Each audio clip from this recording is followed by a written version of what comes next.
읽으십시다. 마가복음 2장 1절부터입니다. 시작. 수일 후에 예수께서 다시 가버나움에 들어가시니 집에 계신 소문을 들은지라 많은 사람이 모여 땅에 용신할 수 없게 되었는데 예수께서 저희에게 도를 말씀하시더니 사람들이 한 중풍병자를 네 사람에게 메워 가지고 예수께로 오매 무리를 인하여 예수께 데려갈 수 없으므로 그곳에서 중풍병자의 누운 상을 달아내리니 예수께서 저희의 믿음을 보시고 중풍병자에게 이르시되 소자야 내 죄사함을 받았느니라 하신대 어떤 서기관들이 마음에 의논하기를 이 사람이 어찌 이렇게 말하느냐 쯤하도다 오직 하나님 한 분 외에는 누가 능히 죄를 사하겠느냐 저희가 손으로 이렇게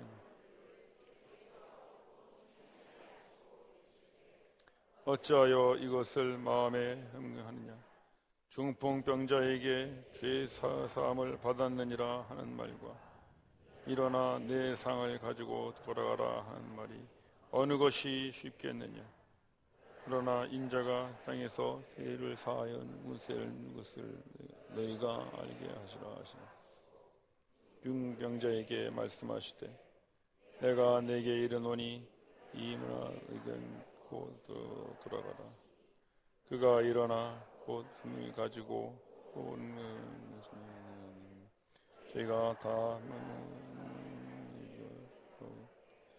우리가 이런 일을 도무지 보지 못하였다 하더라. 아멘. 예수님께서는 사람의 믿음을 보십니다. 예수님은 우리의 외모나 가진 것이나 배경을 보시지 않고 우리의 믿음을 보십니다. 예수님 앞에 그 믿음을 보이는 사람에게 예수님께서는 아주 귀한 것으로 주십니다. 그게 무엇인가? 5절 말씀 보시죠. 예수님께서 저희의 믿음을 보셨습니다. 우리가 지난주에 이 말씀까지 나누었는데요. 자, 이렇게 믿음을 보인 사람에게 예수님에게서 주시는 첫 번째 것은 그 다음에 말씀 보시면 소자야 이렇게 불러주십니다. 소자라는 말은 아들아 그런 말입니다. 영어 성경에는 son이라는 이런 말로 번역되어 있고요. 헬라어 원어에도 아들 또는 자식이라는 그런 의미의 단어를 쓰고 있습니다. 이 사람은 아마 언제나 중풍병자로 불려왔을 것입니다. 그래서 마가도 이 말씀을 기록하면서 한 중풍병자가 이렇게 기록하고 있습니다. 이 사람에게도 물론 이름이 있었겠죠. 또 이 사람도 어떤 자기 나름대로의 신분과 정체성이 있었을 것입니다. 그러나 그 사람이 어떤 사람이었는지 그 사람의 신분과 정체성과 심지어는 그 사람의 이름까지도 중풍병자라고 하는 그 사람의 그 상태에 다 덮여버리고 마는 것입니다. 그래서 그는 그냥 중풍병자로만 불려왔던 사람인 것입니다. 우리도 사람을 부를 때 그렇게 사람의 외모나 혹은 사람의 상태를 가지고 부를 때가 가끔 있죠. 참 조심해야 될 것 같아요. 어떤 분이 저를 안다고 하면서 저희 교회 성도에게 저를 이야기하는데 그렇게 얘기하더랍니다. 아, 그 키 크고 눈 나쁜 목사님 말이에요 그러더래요. 근데 제가 그 얘기를 들으니까요 기분이 이렇게 썩 좋지는 않더라고요. 아, 내 이름이 있고 또 뭐 남성교회라고 내가 섬기는 교회가 있는데 그냥 그렇게 얘기해도 되는데 왜 하필 그 많은 특징 중에 내가 가장 약점이 되는 그런 것을 가지고 나를 부르는 것일까?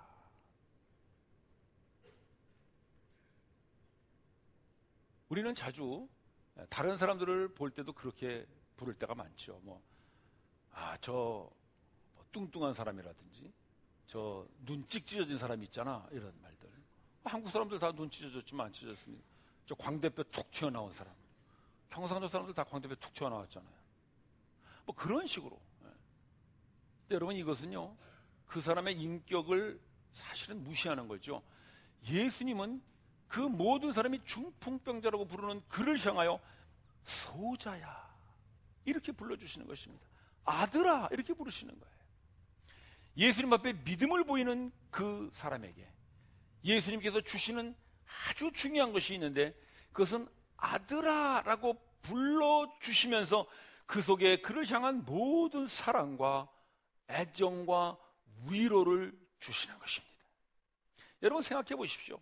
중풍병자로 사는 사람의 그 외로움이 어떻겠어요? 아마 병상에 누워 있으신 분들 좀 경험하셨을 거예요.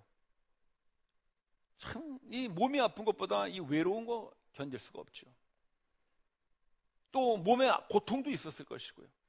그래서 그런 외로움과 어려움과 이런 것들로 이 중풍병자는 오랜 시간 지나왔을 것입니다. 더욱이 지금 무슨 일이 벌어지고 있는 겁니까? 지붕을 뚫고 막 이 상이 내려오는 이런 이상한 일을 지금 이 사람이 하고 있는 거거든요. 뭐 자기가 하는 건 아니지만 어쨌든 당하고 있는 거 아니겠어요? 그때 만약에 예수님 앞에 딱 내려왔는데 예수님이 뭐 이런 사람이 다 있어 들고 나가라 이런다든지 너 뭔데 여기까지 내려왔느냐? 예를 들어서 우리가 이렇게 지금 말씀을 전하고 예배 중인데 어떤 사람이 여기서 또박또박 걸어 올라오면 제가 뭐라 그랬어요? 이 사람 뭐예요? 이 사람 데리고 나가세요. 그러지 않겠어요? 그러나 예수님은 그렇게 하지 않으셨다는 것입니다. 예수님은 그렇게 이상한 행동을 하는 하늘의 그 지붕에서부터 덜렁덜렁 내려오고 있는 그 상에 누워있는 중풍병자, 그 외로움과 고통 속에 지금은 예수님 앞에서 두려움과 그런 속에 있는 그 사람을 향하여 예수님은 아들아 불러주시는 것입니다. 위로죠. 사랑이고 애정인 것이에요.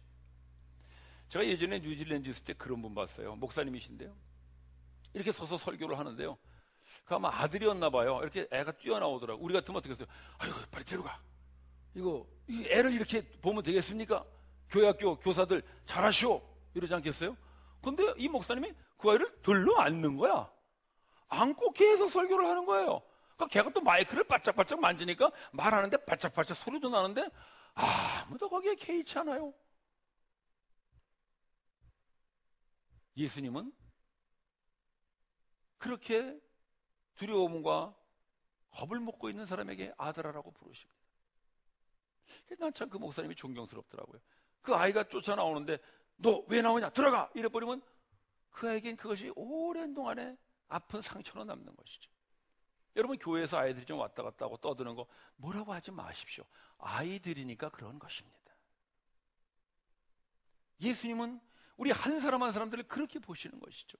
지금 혹시 우리들 중에 이 중풍병자와 같이 외롭고 고통스럽고 아프고 심지어는 하나님 앞에 나온다는 것이 두려운 마음으로 있다고 할지라도 여러분들이 예수님 앞에 믿음을 보이고 있다면 예수님은 오늘 여러분을 향하여 아들아 라고 불러주시는 그 음성을 듣게 되시기를 바랍니다. 예수님이 지금 여러분을 그렇게 부르시는 것입니다. 여러분들의 상태나 형태를 보지 않고 여러분들 뭐 가난한 자야 배우지 못한 자야 무슨 뭐 없는 자야 그렇게 부르질 않고 아들아 딸아 예수님은 부르시는 것입니다. 따라서 예수님에게 믿음을 보이는 사람에게 예수님께 주시는 가장 소중한 것 그것은 우리를 향한 그분의 따뜻한 사랑과 위로의 부르심이신 것입니다. 그러면서 또 예수님은 말씀하시기를 5절 계속 보실까요? 소자야 내 죄사함을 받았느니라. 예수님이 뭐 주고 계시는 거예요? 죄사함을 주시는 것이죠. 그러니까 받는 거 아니겠어요? 죄사함을 받으라. 받는다 이거죠. 예수님은 지금 이 사람에게 병고침을 주노라 그렇게 말씀하시질 않고 죄사함을 받으라고 말씀하신다는 것이죠. 자, 그렇다면 이 사람에게 지금 병 고치는 것보다 죄사함이 예수님 보실 땐 더 어떻다는 겁니까? 더 좋은 걸 주신다는 거예요. 예수님이 더 좋은 거, 더 소중한 거, 더 귀한 것 그것을 이 사람에게 주시는데 그것은 병 고침이 아니라 죄사함을 주셨다는 것이죠. 도대체 죄사함이라는 게 뭐길래 이 사람에게 병 고침을 주시지 않고 죄사함을 주시는 것일까? 자, 우리 말씀 한번 보실까요? 예. 로마서 말씀인데 로마서 3장 23절 우리가 잘 아는 말씀이죠. 모든 사람이 죄를 범하였음에 결과가 어떻게 됐어요? 하나님의 영광에 이르지 못했어요. 그렇다면 죄를 범한 그 죄인들에게 죄를 사해 줬다면 이제 하나님의 영광이 어떻게 된다는 것입니까? 이른다는 것이에요. 하나님의 영광에 이른다는 것이에요. 여러분, 병 고쳐봐야 하나님의 영광에 이른다는 보장이 없어요. 그냥 뭐 건강은 되찾을 수 있겠죠. 그러나 죄사함으로 말미암아 이 사람은 건강보다 더 높고 더 귀한 하나님의 영광에 이르게 되는 길이 열리게 된 것입니다. 예수님에게 믿음을 보이는 사람에게 주시는 예수님의 아주 좋은 것입니다. 사실 하나님께서 우리를 만드실 때 우리는 하나님의 영광에 이르는 그런 사람들로 만드셨죠. 그래서 하나님의 지혜도 주셨고요, 하나님의 능력도 주셨고, 하나님의 권위도 우리에게 주셨습니다. 그래서 하나님께서 지으신 모든 창조물들 다 다스리는 그런 권세 있는 대리자로 우리들을 세우신 것이죠. 그러나 우리는 이 사탄의 작은 속임수에 빠져서 다 잊어버리고 마는 거예요. 좀 너무나 어리석어요. 너무나 어리석어. 바로 저와 여러분들이 이렇게 어리석은 사람들이라는 것입니다. 하나님이 우리에게 그 하나님의 영광에 이르는 그 놀라운 그분의 지혜, 그분의 능력, 그분의 권세를 다 주셨는데 그까지 그 사탄의 작은 속임수 하나에 빠져서 다 잊어버리고 이제는 하나님의 영광에 이르지 못하는 죄를 범한 자, 죄인이 되어버린 것이에요. 그래서 예수님께서는 이 사람의 병을 고쳐보아야 죄사함의 문제가 해결되지 않으면 이 사람은 결코 하나님의 영광에 이르지 못한다는 것을 아시고 병 고치는 것보다 먼저, 병 고치는 것보다 더 소중하고 더 중요하게 예수님은 그에게 죄사함을 주시는 것입니다. 형제자매 여러분, 우리는 예수님을 믿을 때 우리 나름대로의 어떤 목적과 동기가 있을 것입니다. 이 사람도 아마 예수님 앞에 나올 때는 자기 나름대로의 목적이 있었겠죠. 그것은 중풍병을 고쳐보자는 것이죠. 이 사람이 예수님에게 나온 동기는 병을 고치기 위한 것입니다. 그러나 예수님은 이에게 병 고치기 전에 먼저 죄사함을 주십니다. 혹시 우리들 중에 내가 예수님을 믿었는데 예수님 믿으면 뭐 병도 좀 낫고 사업도 잘 되고 뭐 우리 자식 공부도 잘하고 또 우리 여기 청년 형제 자매들 많이 계실 텐데 교회 나와서 예수님 믿으면 좋은 신랑 신부도 만날 수 있을 거라고 나왔는데 우째 아직까지도 안 나타나나? 혹시 그렇게 생각하시는 분들이 계시다면 오늘 예수님께서 여러분들에게 정말 주시고자 하시는 게 무엇인가를 여러분 기억하시고 받으시기를 바랍니다. 그것은 바로 여러분들의 사업의 부흥이나 병고침의 건강이나 여러분들의 좋은 신랑 신부를 만나는 그런 배우자보다 더 소중한 것이 있는데 그것은 죄사함을 주시는 것입니다. 여러분들이 죄사함을 받지 않고 병이 나면은요 건강할 수는 있지만 건강한 죄인일 뿐인 거예요. 여러분들이 죄사함을 받지 않고 사업이 잘 되면 부자는 될 수 있어요. 그러나 부유한 죄인일 뿐인 것입니다. 여전히 죄인은 따라다니는 것이에요. 여러분들이 아무리 좋은 신랑과 신부를 만나서 잘 결혼을 했다고 할지라도 여러분이 여전히 결혼한 죄인일 뿐인 것이에요. 이 죄인이 붙어있는 한 우리는 결코 하나님의 영광에 다다르지를 못합니다. 죄인은요 하나님의 영광에 다다르지를 못하기 때문에 하나님의 지혜로 살지 않고 여전히 자기의 생각, 자기의 꾀를 부리면서 사는 것입니다. 악인의 꾀를 쫓는 것이죠. 하나님의 영광에 이르지 못한 사람은 하나님의 능력으로 살지 않고 자기의 힘으로 사는 거예요. 자기의 노력을, 자기의 애씀을 가지고 살기 때문에 언제나 인생이 힘들고 피곤한 것입니다. 지치는 것이죠. 고역이 되는 것입니다. 고역. 하나님의 영광에 이르지 못하고 사는 모든 부와 건강과 우리가 세상에서 말하는 그런 명예와 출세라는 모든 것들, 그것들은 죄인의 출세이며 죄인의 성공으로 끝나고 마는 것입니다. 예수님은 그런 것보다 더 귀한 것, 정말 예수님이 아들아라고 부르시면서 그 아버지의 심정으로 그 아들과 딸에게 주시고자 하시는 것, 그것은 죄사함인 것입니다. 따라서 형제자매 여러분, 여러분들이 아직도 내가 병이 안 낫고 뭐 아직 사업이 안 되고 아직도 여러 가지로 인생에 어려운 문제가 있다면 여러분 그것들보다 먼저 예수님이 주시기를 원하시는 죄사함을 오늘 받으시기를 축원합니다. 죄사함을 받으셔야 합니다. 죄의 문제가 해결되어야 하는 것입니다. 그 죄의 문제가 해결됐을 때 예수님은 이 말씀을 하시는 것입니다. 자, 우리가 보시죠. 구절을 한번 보세요. 구절 보시면 예수님이 그렇게 말씀하세요. 네 죄의 사함을 받았느니라 하는 말과 네 상을 들고 일어나 걸어가라는 말이 어느 것이 더 쉽겠느냐? 그건 지금 뭐예요? 죄의 사함을 받는 것과 병 고치는 것이 어느 것이 더 쉽겠느냐? 그런 말 하는 거 아니겠어요? 그것은 어떤 말하기가 쉬우냐? 그런 것이 아니라 죄의 사함과 병 고침을 비교할 때 병 고침이라는 것은 죄의 사함에 비하면 너무나 쉬운 거라는 거예요. 너무나. 어느 게 더 쉽겠느냐? 병 고침이라는 것, 너희들이 볼 때는 그게 어려워 보일지 모르지만 죄의 사함의 문제에 비하면 이건 아무것도 아니라는 것이죠. 어느 것이 더 쉽겠느냐? 형제 자매 여러분, 예수님께서는 여러분들의 죄 사함을 위하여 이 땅에 오셨습니다. 그분은 여러분들의 죄 사함을 위하여 여러분들의 죄와 허물을 짊어지시고 십자가에 못 박혀 피 흘려 죽으셨습니다. 하나님께서는 여러분들의 죄 사함을 위하여 그의 아들까지도 여러분들에게 보내주셨습니다. 하물며 죄 사함도 하나님이 해주셨는데 여러분들의 병쯤이야 안 해주겠느냐는 것입니다. 죄 사함도 해주셨는데 여러분들의 사업, 여러분들의 인생의 여러 가지 문제, 그런 거 정도를 안 해주시겠느냐? 그거는 너무나 쉽다는 거예요. 너무나. 아들까지도 아끼지 아니하시고 주신 하나님께서 그걸 해주시지 않겠는가? 로마서 8장이 그걸 말하고 있는 것입니다. 너희는 먼저 그의 나라와 그의 일을 구하라. 그러면 이 모든 것을 더하시리라. 마태복음 6장이 그걸 말하는 것입니다. 형제 자매 여러분, 여러분들의 소원을 품고 예수님 앞에 나온 거 좋습니다. 누구나 다 그런 마음을 가지고 예수님 앞에 나오는 것이죠. 이 중풍병자와 같이 그런 마음으로 나오는 것입니다. 그러나 예수님이 여러분들에게 정말 주기를 원하시는 것이 있습니다. 그것은 죄사함인 것입니다. 그분이 몸지키시고 피 흘리셔서 여러분들이 하나님의 영광에 이르는 사람으로 만들고 마시겠다고 하는 그분의 죄사함을 주시는 것입니다. 따라서 여러분들이 어떤 것을 받는 것보다 예수께서 여러분들에게 주시는 죄사함을 받으셔야 하는 것입니다. 죄사함을 받지 않는 모든 것은 우리에게는 껍데기뿐입니다. 그것은 예수님이 진정 우리에게 주시고자 하시는 것이 아닙니다. 우리 교회가 여러분들에게 주고자 하는 것이 아닙니다. 죄사함을 받아야 하는 것입니다.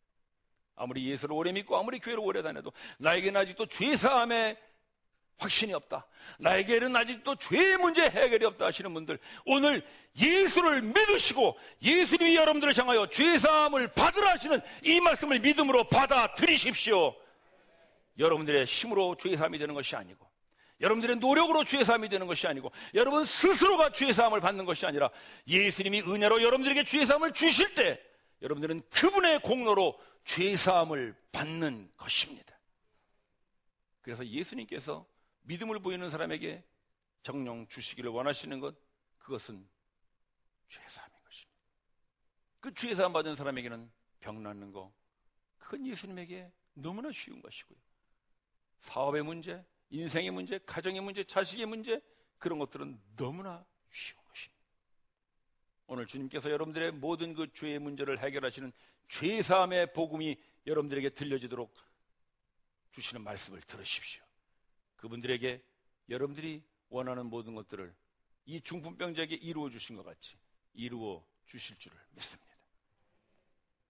그러면서 예수님께서 10절에 이 말씀을 하시죠. 10절을 여러분들이 한번 읽어보시기 바랍니다. 시작.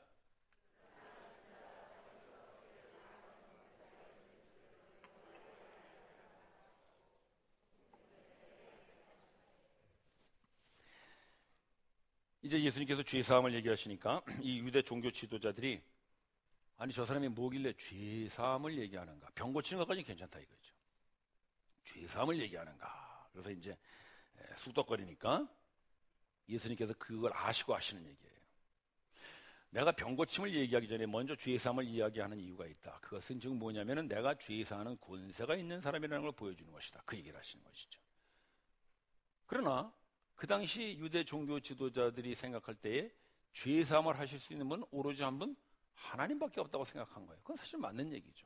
하나님만이 인간을 심판하실 수 있고 하나님만이 인간의 죄를 사하실 수 있는 분이신데, 지금 예수님께서 내가 그 죄를 사하는 권세가 있다라고 말씀하시는 거예요. 그럼 죄를 사하실 수 있는 분은 하나님밖에 없는데 예수님이 죄를 사하는 권세가 있다고 하니까 예수님이 그 누구라는 겁니까? 하나님이라는 거예요.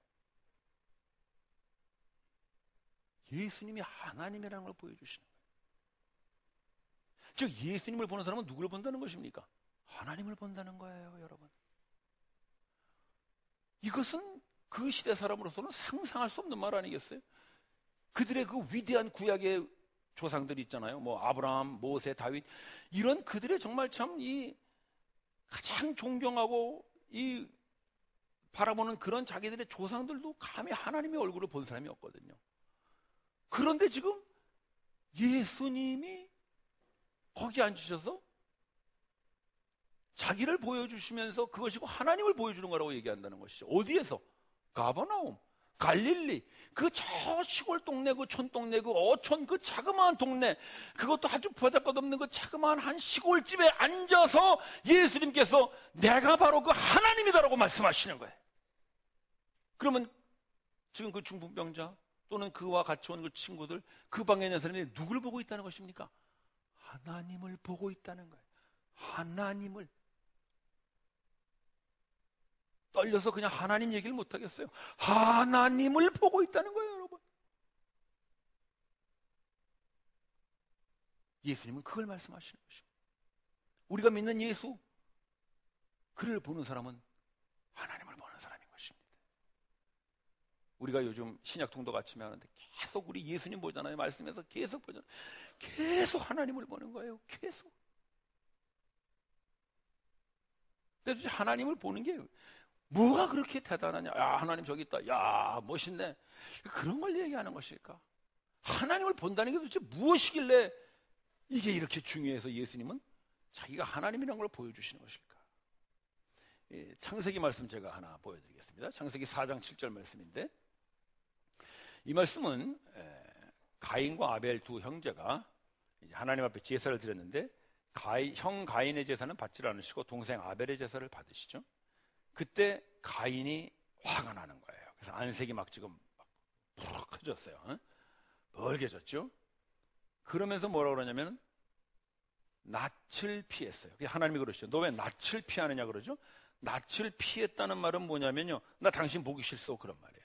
즉 자기의 얼굴을 보이기 싫다는 것은 뭐냐면 난 당신과의 교제를 끊겠소, 그런 말이거든요.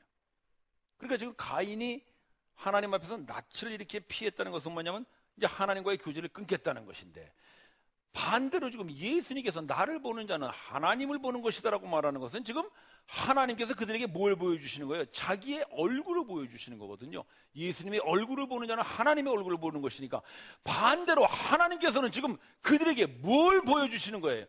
교제를 보여주시는 거예요. 교제를.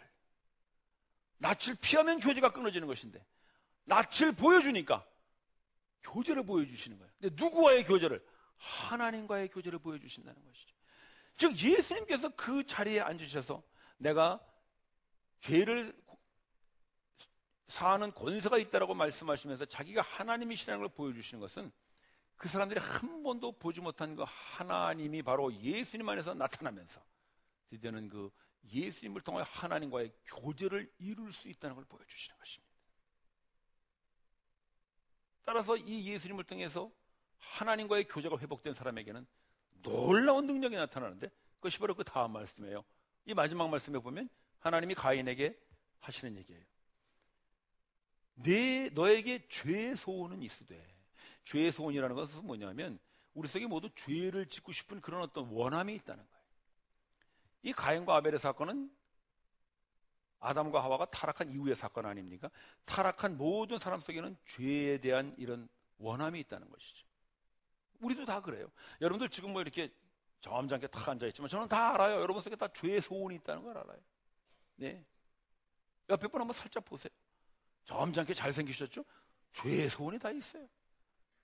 욕심이 있고요, 탐심이 있고요, 정욕이 있고요, 음란이 있고요, 자랑이 있고, 교만이 있고, 뭐 이런 것들이 다 우리 속에 있는 거예요. 언제까지? 죽을 때까지 있는 거예요. 우린 타락해버린 인간이기 때문에. 그래서 문제는 내 속에 있는 죄의 소원이 아니라 이 죄의 소원을 어떻게 하라 그랬어요? 하나님께서 다스리라는 것이죠. 다스리라는 것. 여러분 이 말씀을 잘 정리하시기 바랍니다. 우리가 예수를 믿으면 갑자기 죄의 소원이 없어진다고 생각해요. 그렇지 않아요. 여전히 우리 속에 죄의 소원은 남아있는 거예요.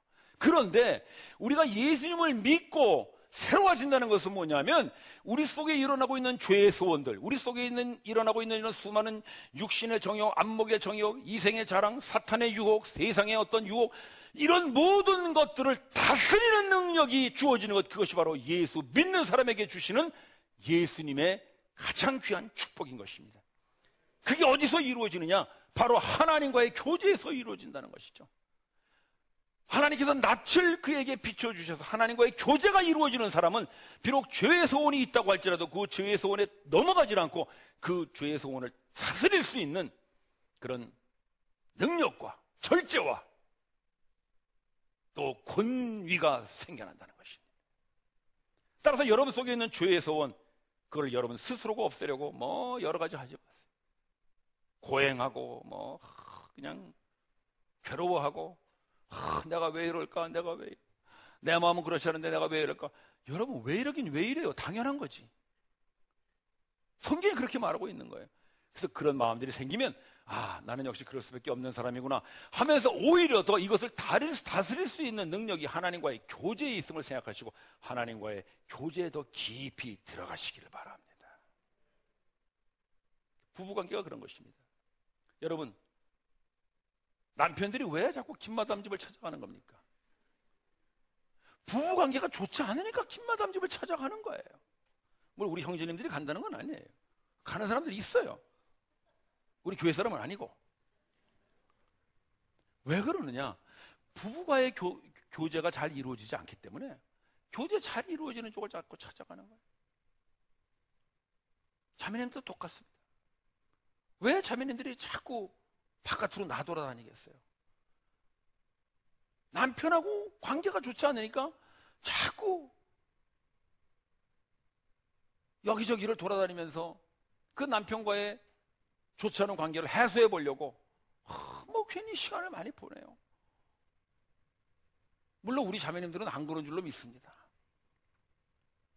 말하기가 겁나.